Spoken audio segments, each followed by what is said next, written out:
Well, hello, everybody. I'm Steve Sokol, the president of the American Council on Germany, and I would like to thank you for joining us for a special edition of our regular Kaffeepause. Today, we're breaking with our tradition of speaking with a journalist, and instead we will discuss Poland's election last week and the future of German-Polish relations with a former German diplomat. I am delighted to welcome Ambassador Rolf Nikel.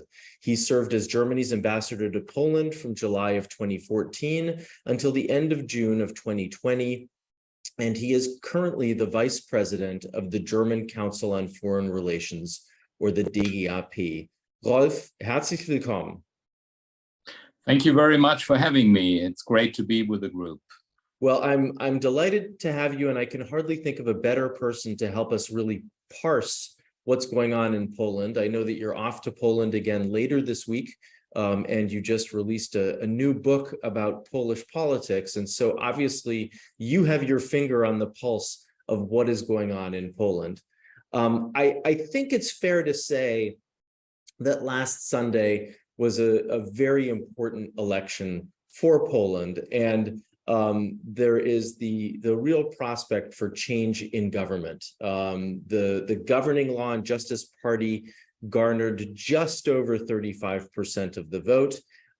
In one of the reports that I was reading in preparation for our conversation, it looked like the Polish president, Andrzej Duda, will allow the incumbent Law and Justice Party government and the current prime minister to try to form a government, since they remain the largest single party in the parliament. But of course, all of the analysis indicates that they're likely to fall short of a majority.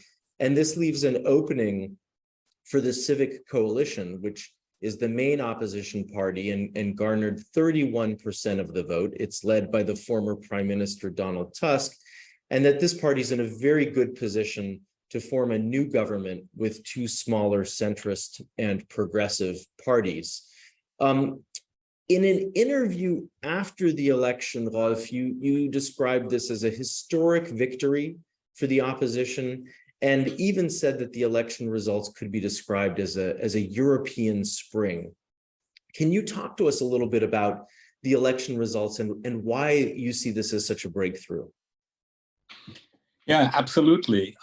These were the most important elections in Poland since the change of the system in 1989, because it really showed that it is possible to get rid of a national conservative, even populist party. We don't have any experience in Europe with that, and it took a very high turnout among the Polish people. Was the highest ever recorded in Poland, even if you include the time after World War, between the two wars. So it was really a big mobilization on the part of the opposition, on the part of the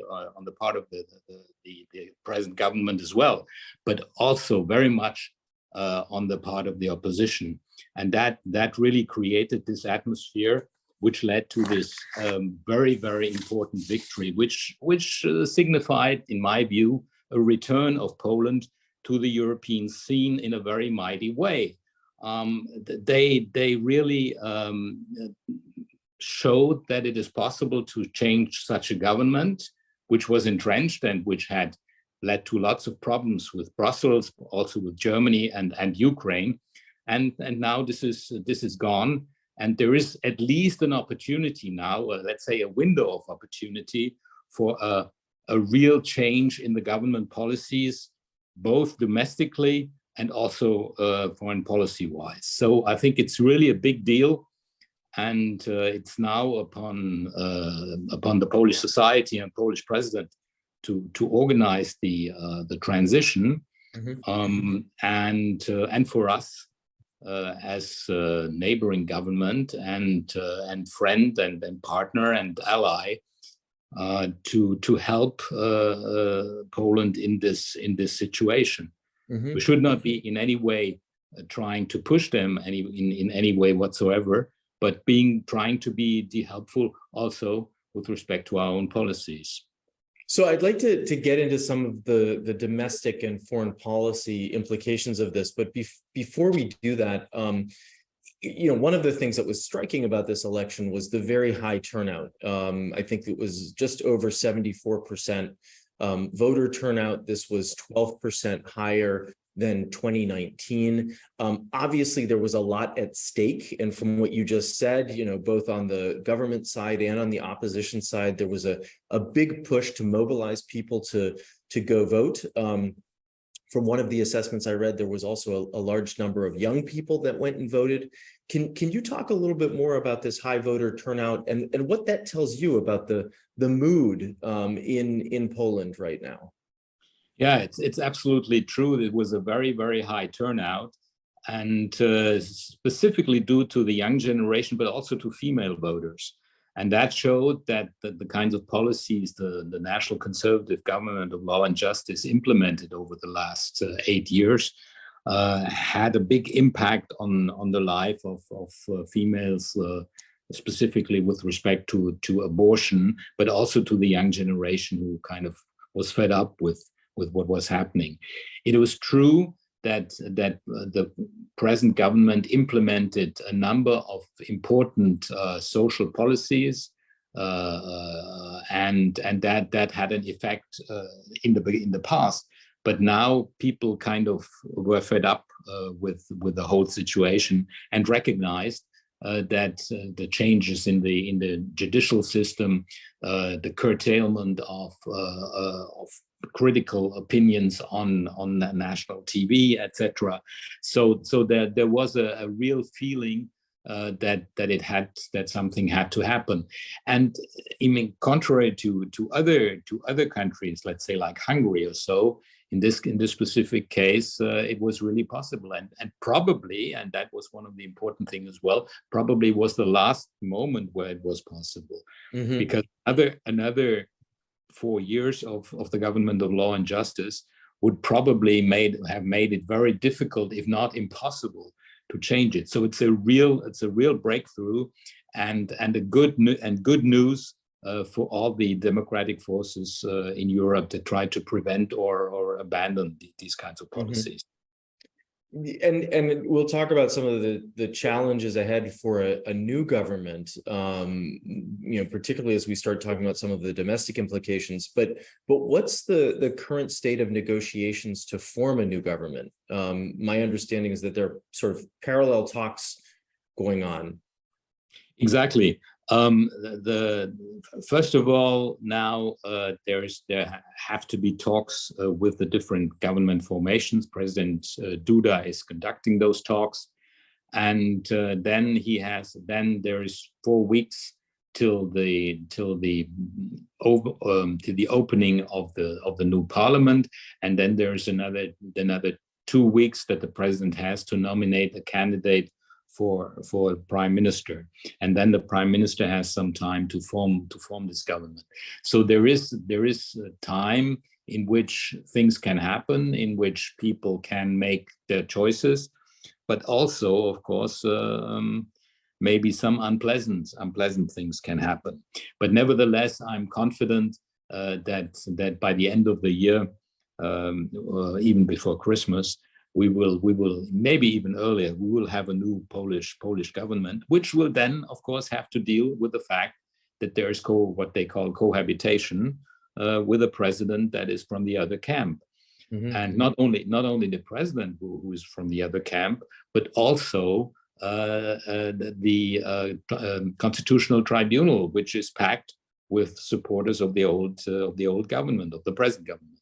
So there are two important veto players, which will make it not very easy for the new government to conduct new policies. Every law has to be signed by the president, and the president can veto this. Now, the government does not have the majority in the Sejm to override a presidential veto.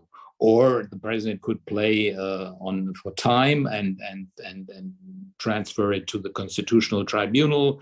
That will take a very, very long time, and at the same time, expectations of the population of the new government grow. So there's a lot of possibilities of things not going as planned. And for example, in the most important issue where I think the government will move very fast on the European on the reforms of the judicial system, there need to be new laws. So the question is, can you change such a policy with normal constitutional rule of law mechanisms, or will you have to resort to some sort of other mechanisms that may not be considered to be from the constitutional textbook? So that is a real issue. I mean, you've started to paint a very useful picture, I think, for us. I mean, I do think from the outside, it certainly appears as if for Poland and for Europe, this was a very consequential result, and that Donald Tusk, should he become the new prime minister, which is likely, would be in a position to really turn around what has been an oppressive, authoritarian, and confrontational regime. But in some of the reporting that I've seen from Warsaw, there are questions as to whether Tusk would actually do this. And you've also highlighted that because of what the Law and Justice Party has put in place over the last 8 years, it will be very difficult to repair some of the civic and constitutional damage that's been made. So how much confidence do you have in Tusk to be able to sort of navigate this very difficult situation?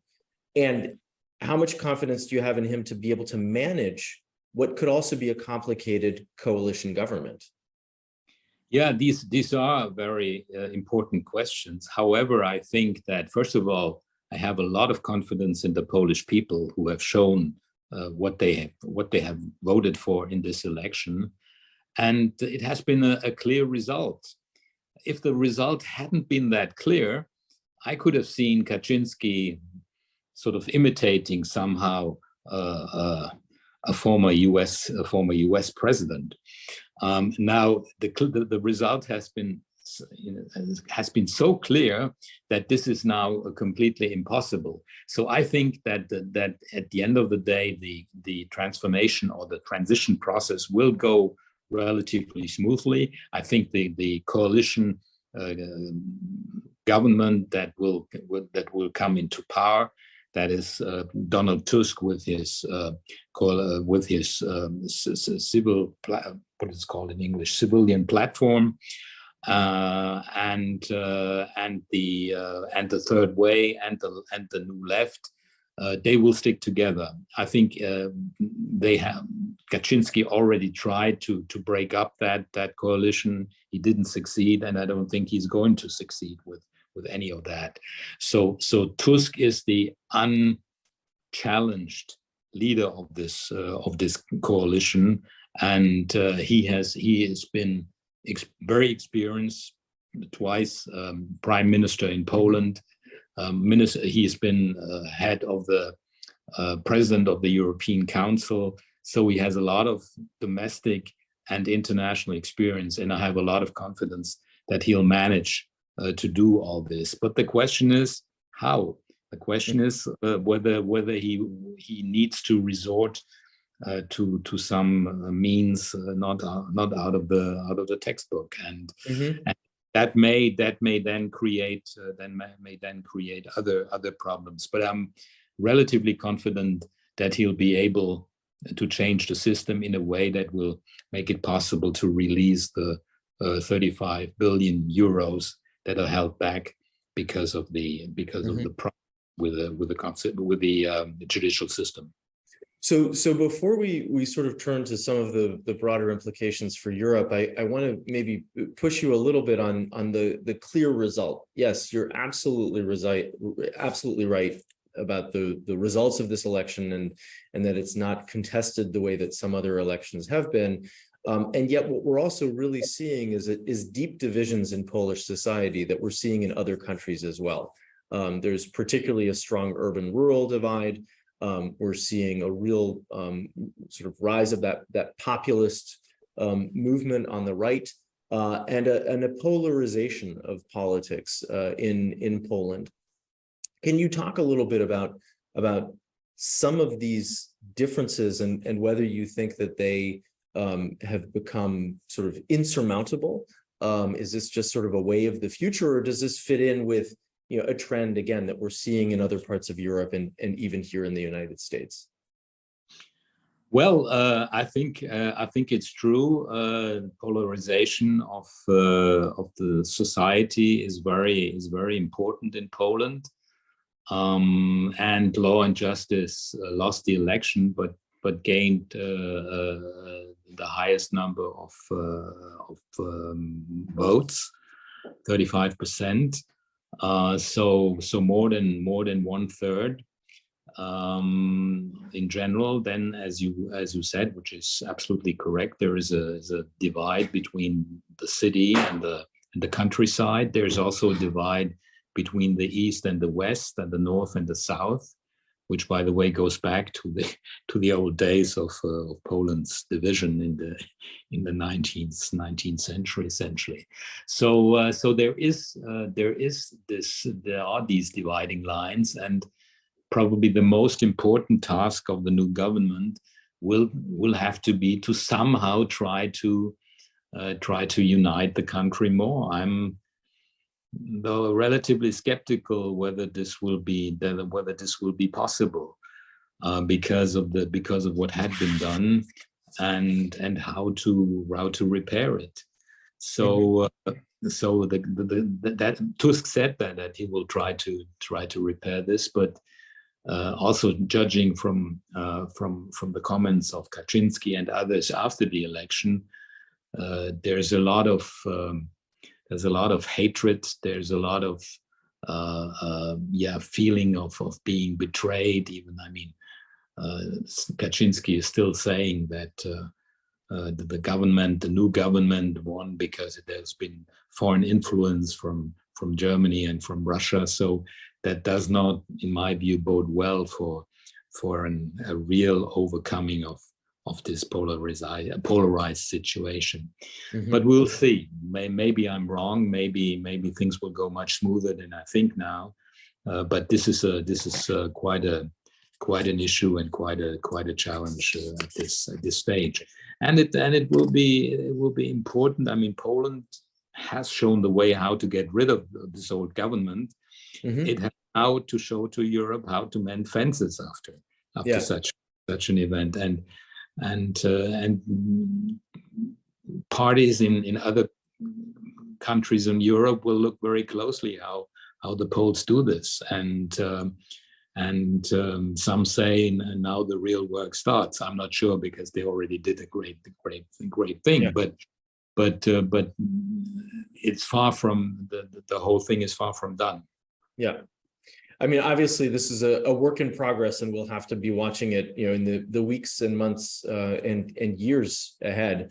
I had, you know, wanted to shift our conversation to talk a little bit more about the European dimension of all of this. I think it's interesting to note that Donald Tusk is a former president of the European Council, and so we can expect Warsaw to be more pro-European, more pro-EU than it has been in the past, or in the recent past. But before we talk about that, one of our viewers submitted a question, and they asked about the future of the Visegrad group after the Polish election. And as a reminder to our viewers, the Visegrad countries are the Czech Republic, Hungary, Poland, and Slovakia, where obviously there are some stark differences in terms of how those countries are being led. Can you perhaps talk a little bit about how you see the future of this group unfolding? Well, I would say that Visegrad had already lost a lot of steam before the election, because of the differences that occurred between specifically Poland and Hungary on the question of support for Ukraine and positioning vis-a-vis Russia. So that has been already quite a problem. Now, with the new government, the European positioning will become also more difficult with respect to the rule of law, where also, of course, Hungary has a problem. One should not neglect the fact, first of all, that Slovakia also voted, and well, week or two before, and they voted in a new national conservative populist grouping.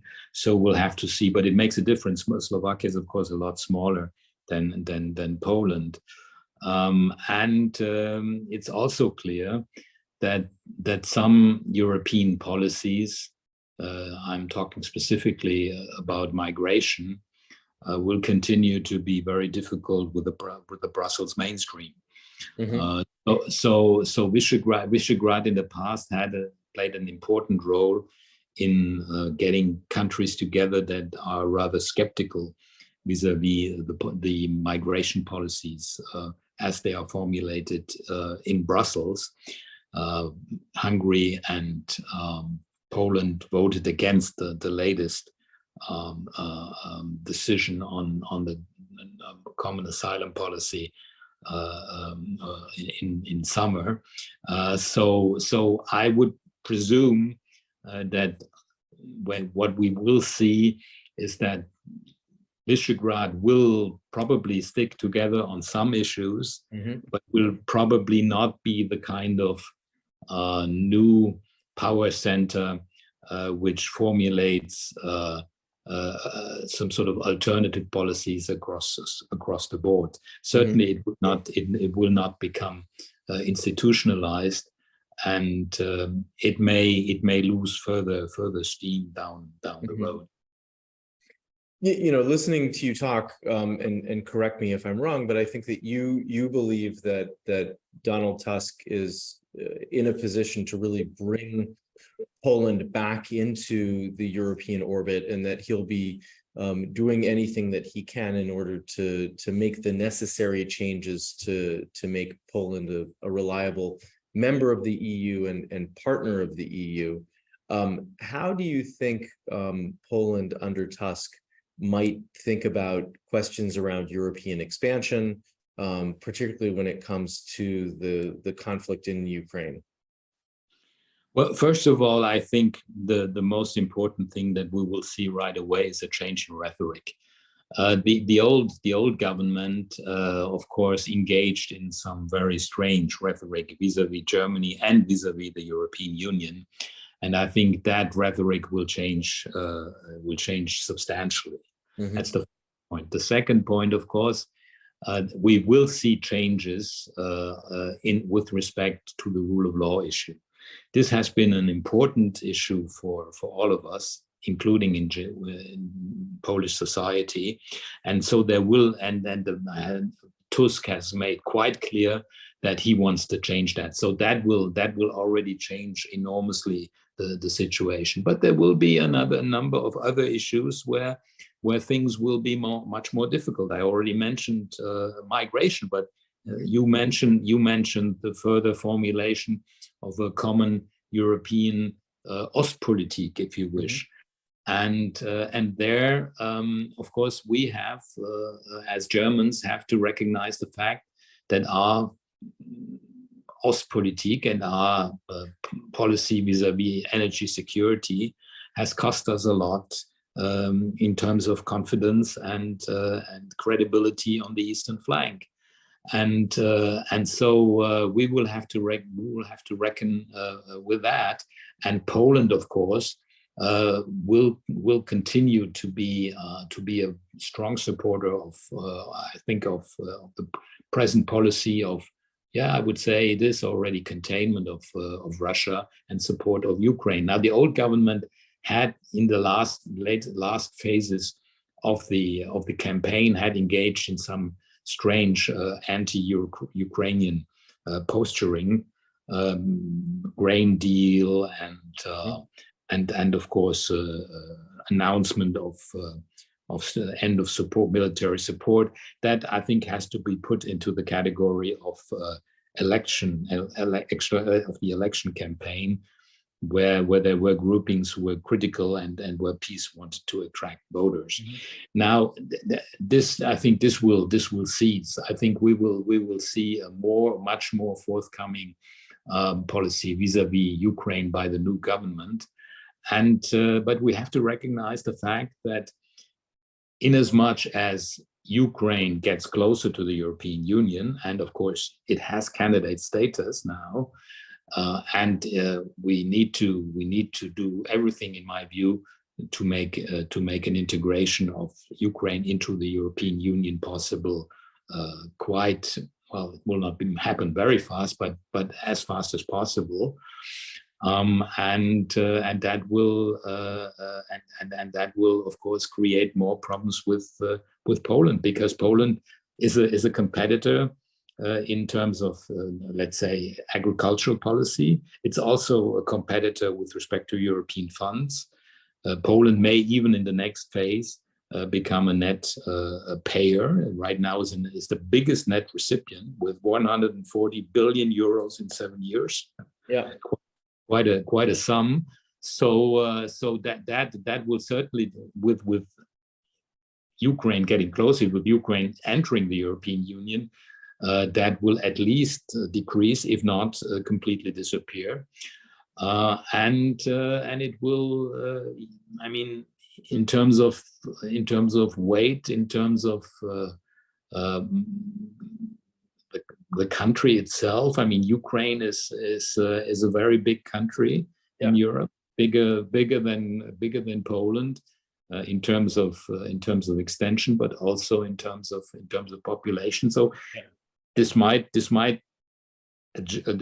even add some competition to the whole thing. So I think in the short term things will go well. But in the longer term, I see more competition be a characteristic of that situation. And what do you think Poland's transatlantic outlook will be? I mean, this is a transatlantic conversation. I mean, how do you think Poland will be looking at, or how do you think Warsaw will be looking at Washington?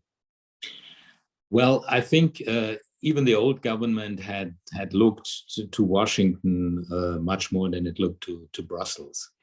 And I don't see that basically changing too much.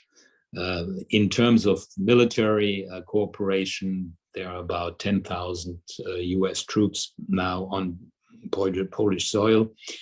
And that will certainly, the strong link to Washington will continue. And that also means that that this is, in terms of defense, this is considered, of course, like for everybody else, more important than what we do in the European Union. However, I have the impression that the new government would consider the European security and defense policy to be some sort of plan B in case plan A, which is the US, does not materialize the way everybody hopes, because of course we are aware of the isolationist tendencies in the US. We are aware of the pivot to Asia and all this, and now again also with respect to the Middle East. So the US has a lot of fish to fry, and we have to be aware of that and try to do everything to keep the US interested in Europe and to keep the US present with its military might.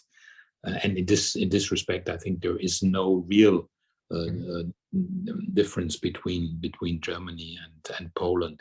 Now, what it means, many people say there is a shift of gravity to the east because of the conflict. That is true to a certain extent, I would say, but some people in Poland seem to exaggerate that, because shift of gravity and to the east and to the north because of the stationing of more troops, because of Sweden and Finland becoming member of NATO. Of course, this region becomes more important. But whether this translates into more influence, old Kissinger thing, power into influence. Yeah, that is another question, and I think there are possibly some illusions about that in Poland. We'll see. And in any case, the most important thing, in my view, is that we stay united. The old government tried to play sort of a beauty contest. Who does more? Who is the better one? Who is etc. And that is not helpful. We should not have a power competition on the eastern flank, but rather working together and trying to do everything to limit what Vladimir Putin is up to, and that can only be done, in my view, in a very, very close cooperation between, of course, the U.S. being involved in all that, but also between Germany and Poland. And I think that is now on a much better way than it was before. So Rolf, we only have a few minutes left, and you've brought me to a topic. You've brought us to a topic that I definitely wanted to talk to you about, namely the future of German-Polish relations. Earlier in our conversation, you alluded to the fact that the current government had some strong anti-German rhetoric, and in the election campaign, it certainly seemed like they weren't alone in having anti-German rhetoric in their campaigns. And that there's been a sort of certain amount of skepticism in Poland when it comes to Germany. Obviously, it seems as if under Tusk and with a new government, there's an opportunity for sort of a rapprochement in the German-Polish relationship, in the German-Polish partnership. How do you see that unfolding, and are there elements that you're particularly concerned about? Yeah, I mean, as I already indicated earlier, I think Germany made a lot of mistakes when it came to its Eastern policy. I'm elaborating a lot on that in my book, Feinde, Fremde, Freunde, Poland and Germans. So we have to regain that credibility that has been lost. I think Zeitenwende has been a good step forward into the right direction. However, the way it was implemented did not always lead everybody to conclude that this is fully the right steam with which we should move forward. So I think that we still have, as Germans, we still have to work on that very much so, regain that lost credibility, because that's not an issue between the old government and the German government, but between societies in Germany and in Poland. So that is I would say this is priority number one: the formulation of a common European, if you wish, transatlantic position vis-a-vis the East, Ostpolitik, common Ostpolitik, with the different aspects, containment, constrainment, deterrence of Russia on the one way, support for Ukraine, military, financial, economic on the other, and also, of course, integration into the European Union and possibly later on into NATO. That will be a huge issue in Germany. I belong to the smaller group who thinks that Ukraine entering into NATO would be a good idea. But that's a long discussion, and I'm not in sync with my government on that. So this will be the most important and priority issue. Then we of course had with this old government this discussion about history policy, and the reparation issue. And here I think that on the one hand, one has to distinguish between the legal and political aspect of the affair, which is essentially closed. And I think Germany is on very good legal grounds. However, there is the moral point of view, which is still very important to all of us. And I think it'd be possible to do a number of things on a voluntary basis. So there are still groups in Poland that haven't received any compensation. A lot has been done. I personally have signed a so-called ghetto pension system when I was ambassador there. So there have been some things done, but not everything. Not everybody has received something. So there is this possibility of further voluntary contributions. That's one side. The other side is that already the Bundestag in 2020 had decided on a so-called place of remembrance and meeting with Poland, so the so-called monument issue, and we have already had a number of decisions on that, and that should be pursued also very quickly. So on the historic issue, there is the possibility of doing something financially on a limited basis, and also on the monument side, I think this is very important. But I'm also aware of the fact that we cannot just restart where we left off in 2015. So many things have happened. And as I mentioned earlier, migration, for example, is still a very, very important issue, which will probably continue to divide us. The other issue that will continue probably to divide us is how to make sure that when we are expanding the European Union, when we are enlarging, we also have to make sure that this new European Union, this enlarged European Union with 35 members or so, still is able to act. Yeah. And so there has to be some sort of institutional reform. Now, when and how and with methods, so this needs to be discussed. But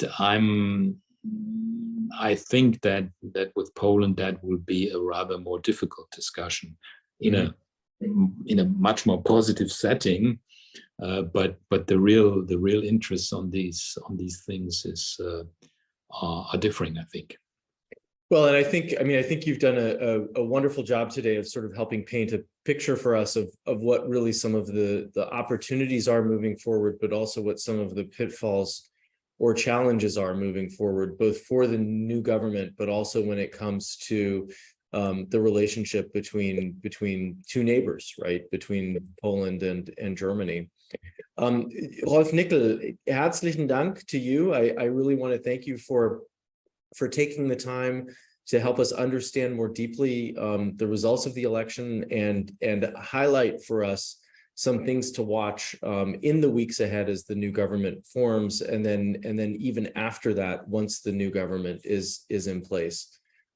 This has been a tremendously insightful conversation. So once again, many thanks to you. Thank you very much, Steve. I enjoyed this conversation also very much, and yeah, let's keep our fingers crossed for the future, not only of the relationship between Germany and Poland, but also on a broader scale. On the conflicts that are very much on our minds at the moment.